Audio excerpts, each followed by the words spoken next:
دیکھیے امام کے سلسلے میں بہت زیادہ افراد کا زیارت کا بڑا دل چاہتا، تو یہ بات بھی بیان ہو جائے اس میں جب امام کا جب ذکر آ رہا ہے کہ چند سورے بڑے اہم ہیں امام کے سلسلے میں۔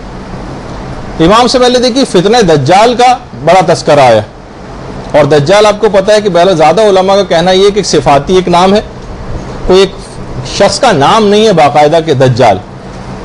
تو سورہ کہف جو ہے پیغمبر فرماتے ہیں کہ جو 8 دن اور 8 راتیں سورہ کہف پڑھے وہ ہر فتنے سے محفوظ ہو جائے گا، اور اگر دجال نے ان 8 دنوں میں خروج کیا تو اس کے فتنے سے بھی وہ محفوظ ہو جائے گا۔ سورہ کہف، اور پیغمبر نے یہ جملہ بھی ارشاد فرمایا کہ جو کہف کی 10 آیات کو حفظ کر لے گا وہ دجال کے فتنے سے محفوظ ہو جائے گا اور کوئی نقصان اس کو نہیں پہنچے گا۔ اور اگر سورہ کہف کی ساری آیتیں بھی پڑھ لے، ساری آیتیں یعنی پورا سورہ، تو ایسا شخص داخل جنت ہوگا۔ اور اگر سورہ کہف کی آخری آیات کو حفظ کر لے تو قیامت کی میں اس کے ساتھ ایک نور اور روشنی ہوگی۔ تو سورہ کہف علی الخصوص امام زمانہ علیہ السلام کے حوالے سے بہت اہم ترین سورہ ہے، تو آپ کوشش کر کے اس کی ابتدائی 10 آیتیں، آخری آیات، بلکہ اگر ہو سکے تو پورے سورے کو حفظ کرنے کی کوشش کریں، تو پھر آپ کو امام کی غیبت میں یہ جتنے منحرف کرنے والی چیزیں یہ آپ کو نقصان نہیں پہنچا سکیں گے۔ دوسرا سورہ جو ہے وہ سورہ یاسین۔ سورہ یاسین باقاعدہ ایک عالم دین نقل کرتے ہیں کہ جب میں خدمت امام میں پہنچا تو میں اس زمانے میں شدید سخت مصیبت میں مبتلا تھا، تو امام زمانہ نے مجھے خود سورہ یاسین پڑھنے کی تاکید کی مشکلات میں، اور دیکھیے اس میں امام نے فرمایا کہ اس میں مبین 6 مقامات پر آیا ہے۔ دیکھیے ایک عمل بھی آپ بھی چاہیں اس کو کر سکتی۔ امام نے فرمایا سورہ یاسین میں جو لفظ مبین ہے یہ 6 مقامات پر آیا ہے، تو جب بھی تم لفظ مبین پر پہنچو تو اس مقام پر پہنچ کر اپنی حاجات طلب کرو تو خدا تمہاری دعاؤں کو مستجاب کر دے گا۔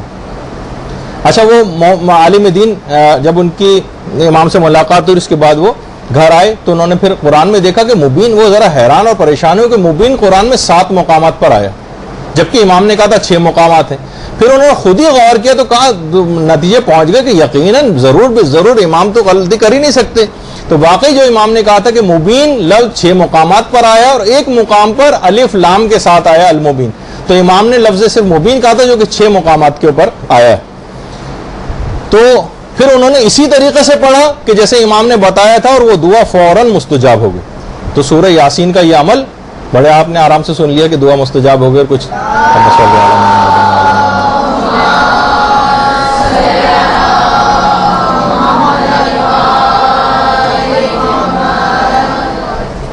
اور اس کے بعد اگلا سورہ جو ہے وہ سورہ القاریہ ہے۔ چھٹے امام القاریہ سورہ کے متعلق فرماتے ہیں کہ خدا اس کے پڑھنے والے کو دجال کے فتنے سے اور اس دجال کے فتنے پر ایمان لانے سے اور جہنم سے محفوظ رکھے گا۔ تو یہ خاص طور پر غیبت کے زمانے میں جبکہ انحرافات بڑھتے جا رہے ہیں سورہ قاریہ پڑھنے کی بھی ایک لحاظ سے تاکید آئی۔ اور اس کے علاوہ جو مسبحات سورہ، مسبحات ابھی بتاتا ہوں کون سے سورے۔ جابر بن یزید جعفی 5ویں امام کے بھی صحابی ہیں، 6ٹھے امام کے بھی ہیں، وہ فرماتے ہیں کہ 5ویں امام سے کہ جو شخص بھی رات کو سونے سے پہلے مسبحات پڑھے گا وہ نہیں مرے گا مگر یہ کہ حضرت قائم کو درک کر لے گا۔ اللہم صلی علی محمد۔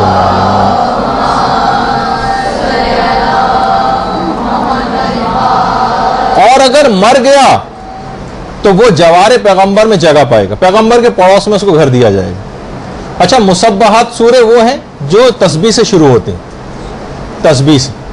ملا صالح مازندرانی فرماتے ہیں کہ جو سورے بھی سبحہ، یسبح ہو یا سبحان سے شروع ہوتے ہیں وہ سب مسبحات۔ اس لحاظ سے 7 سورے بنتے ہیں مسبحات: سورہ اسراء، سورہ حدید، سورہ حشر، سورہ صف، سورہ تغابن اور سورہ اعلیٰ اور سورہ جمعہ۔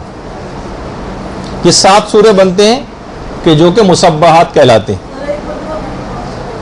اب لکھ لیجئے گا آپ، اس کا اب تو یہ اپلوڈ ہو جاتا ہے، اتنا وقت نہیں کیونکہ بہت جلدی اس کے بعد آخر میں ایک اہم ترین اعلان بھی کرنا ہے آپ کے سامنے۔ البتہ مرحوم کفمی جو گزرے ہیں ہمارے، انہوں نے اپنی کتاب مصباح کے حاشیے میں چیز لکھی ہے اور کہا ہے کہ 5 سورے ہیں اصل میں۔ اور اب دیکھیے پھر آپ نے بات شروع کر دی بیچ میں، جب بھی میں اس کو منع کرتا ہوں کہ بیچ میں کوئی ٹوکا نہ کرے تو زیادہ مناسب ہے۔ کیونکہ پھر آپ لوگ ڈسکشن شروع کر دیتے ہیں. 5 سورے وہ کہتے ہیں کہ 2 ہم خارج کر رہے ہیں, سورہ اسراء اور سورہ اعلیٰ, کچھ دلائل کی بنا پر. مرحوم کفمی نے حاشیے میں مصباح کے لکھا ہے کہ 5 سورے ہیں اصل میں, اور اس میں سے سورہ اعلیٰ اور سورہ اسراء کو خارج کر دیا. تو بہرحال بعض علماء یہ فرماتے ہیں کہ جو فائدے ہیں, یعنی امام زمانہ کو درک کرنا اور جوار پیغمبر میں جگہ پانا, یہ فقط ایک دفعہ پڑھنے سے بھی یہ فائدہ حاصل ہو جاتا ہے. ایک دفعہ اگر ان 7 سوروں کو پڑھ لیا جائے, کتنا بڑا, یعنی ایک دفعہ پڑھنے سے بھی حاصل ہو جاتا ہے. البتہ کہا کیونکہ یہ اس کے فائدے بہت زیادہ ہیں, تو اس کا مطلب اور فائدہ اتنا زیادہ ہے, تو ایک دفعہ سے زیادہ پڑھنے میں اور تکرار کرنے میں یقیناً اور زیادہ فائدہ ملے گا, تو جتنی تکرار ہو. اچھا, یہاں جو لفظ آیا کہ امام زمانہ کو درک کرنا, تو درک کی 2 صورتیں ہیں. ایک تو یہ کہ براہ راست ملاقات ہو جانا, اس کو بھی درک کہا جاتا ہے. اور فرمایا کیونکہ ان 7 سوروں میں حضرت قائم کا کوئی نہ کوئی ذکر آیا, ان کی صفات اور ان کے احوال ان سوروں میں آئے ہیں, تو اس کی ایک تاثیر یہ ہے کہ وہ آدمی خود بخود ان سوروں کو تلاوت کرنے والا امام زمانہ کا قرب اس کو حاصل ہو جاتا ہے. برحمتك يا أرحم الراحمين وصلى الله على محمد وآله